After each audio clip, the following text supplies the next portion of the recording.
our primary goal as we scale is to provide quality. We want to provide a quality product to our end buyers, or whether our lead buyers, our clients, our customers, our advertisers. And in order to do that, there's obviously many strategies, I think, in place and how we do that. But what we found is through working with Anura, is that it's pretty easy for us to standardize, I guess, in this environment where, when we bring on a new business unit or a new acquisition, the way that we sort of approach it is, we don't necessarily just want to integrate for the sake of integrating. And that's something we say inside the org quite frequently.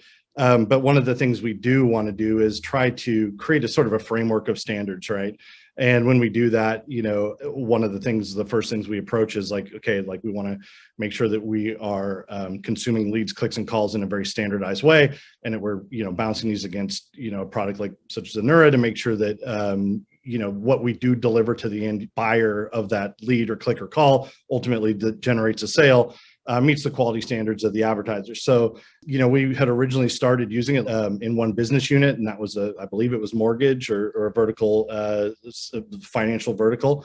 But, generally speaking, we are very much what we call vertical agnostic. And this solution has fit for us across every business unit that we've acquired. And like I said, at the end of the day, we move hundreds of millions of dollars worth of leads, clicks, and calls through this ecosystem. And so it's very critical to us that the things that we deliver have the value that make it so that our advertisers, our buyers, our customers want to continue to scale with us. So, that's really been our approach, is to make sure that people are happy with the product that we're delivering. And this is a sort of a tool inside of our toolbox to do that. So, the way that we think about it, when we're scaling, the business, is that we're really scaling this solution alongside it as we go. And it has been something that has been relatively easy for us to do, but just because of the way that we integrate, Anura and these businesses sort of simultaneously.